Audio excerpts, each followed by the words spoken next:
I had known from some time in that afternoon that I was dying. I knew absolutely, but I didn't want to die because I was an atheist, and I knew that I was terrified of it because dying means the end of everything. I was a 38-year-old college professor. My work was shown in some museums. You know, I'd won some prizes. You know, I had a wife and 2 kids, and you know, a career. And you know, one of the thoughts that kept going through: how could this happen? I went unconscious. I awoke from that, and I felt wonderful, unlike I'd ever felt in my entire life. Wait, so you knew you died, and suddenly you felt great? Well, I didn't know I'd died. I'd been unconscious, and now I feel great, you know? And where were you?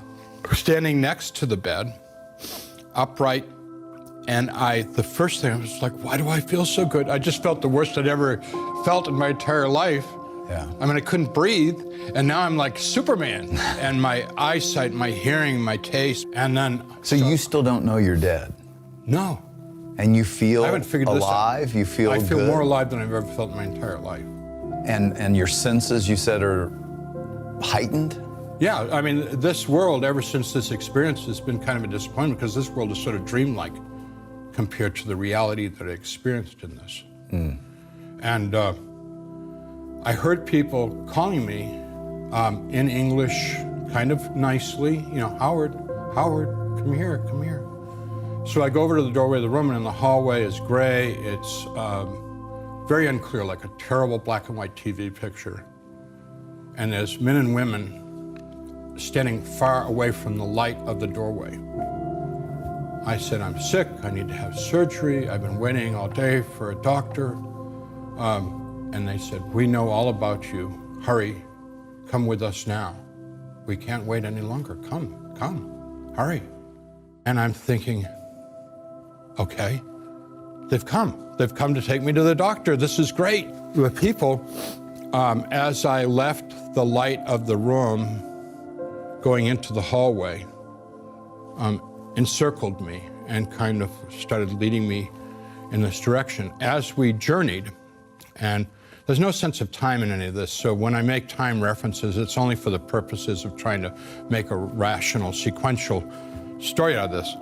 As we went, it got darker and darker, and they came in closer and closer, and more of them were around me. And now, as I asked them questions like, where are we going, how much further, things like that, they started to become more rude and say things to me like, shut up, don't ask questions, you'll find out. You don't need to know. Keep moving, move it, you know, like that. And I'm like, getting pretty intimidated. That becomes fear.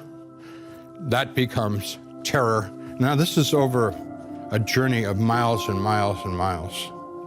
And eventually it's so dark, I'm aware I can't see anything anymore. It's pitch black. And I figure I'm done. You know, I've had it. And so I said, I'm not going any further. And they said, oh yes, you are. You've got further to go. And I said, I'm not going. And so they started to tug at me and push at me. What they were doing was just playing with me, toying with me. And at first it was pushing, kicking, pulling, hitting, and then that became biting and tearing with their fingernails and hands. And they were taking pieces of me. And there was a lot of laughter, a lot of very foul language. And then they became more invasive. There has never been a horror movie or a book that can begin to describe their cruelty, because their cruelty was purely sadistic. I know that they got nothing out of it. It was simply something to do. And I'm very aware that they were so empty, so without compassion or feeling for me, that it was just amusement for me to scream and yell and fight back. The physical pain was pain from head to foot, just solid, horrible, acute pain on a scale of 1 to 10, 10 total. Didn't begin to match what I felt on the inside was, having been taken down to nothing. I mean, the worst things that you could possibly imagine had happened to me and more. And in that place, I heard a voice which I identify as my voice, except that it did not come out of my throat, off my lips. But I do feel, it's strange, but I feel like it came out of my chest. This voice said, "Pray to God." And I thought, I don't believe in God. I don't pray. The voice said, "Pray to God." And I thought, I don't even know how to pray. I couldn't pray if I wanted to pray. The voice said, "Pray to God." And I thought, when I was a boy and had gone to Sunday school, we had been taught prayers. What were those prayers? So I'm searching for anything that I remembered as a child.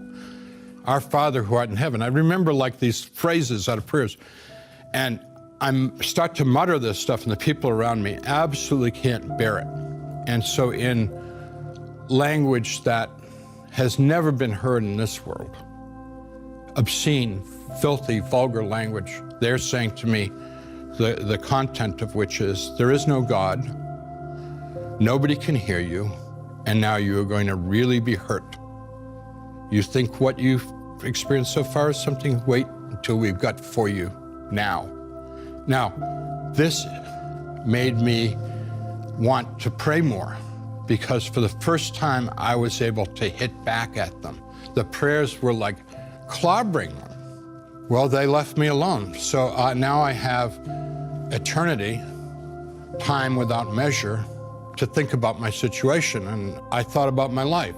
And as I considered my life, which would take me days to talk over what I thought about, but I'd sum it up with, as a son to my mother and father, I had failed them.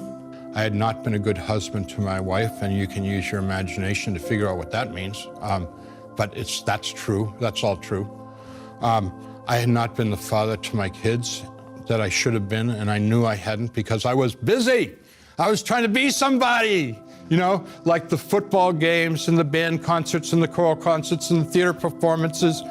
That could all wait, because I was busy being important. I was doing stuff, making myself into somebody. And I hated my life, and I realized that I belonged with these people in this place. The only problem was I didn't want to be with those people, because I knew that the only way to survive in this world, if you don't want to be a victim anymore, you've got to be meaner, crueler than they are. You've got to be the victimizer and not the victim. This memory comes of myself as a little boy sitting in a Sunday school classroom singing "Jesus Loves Me." And I thought, why would he care about me? Even if he is, why would he care? He must hate me. I'm so sorry. And I thought, enough of this. I'm done. I don't have anything else. Jesus, please save me.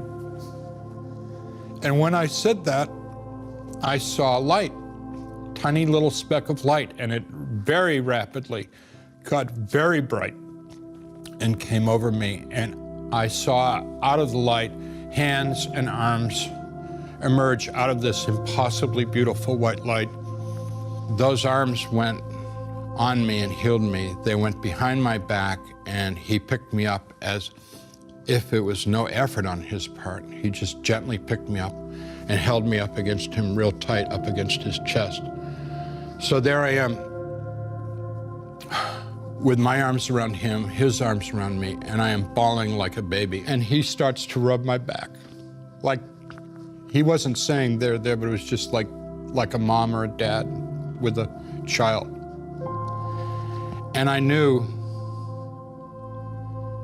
I don't know how I knew, but I knew that he loved me very much, just the way I was.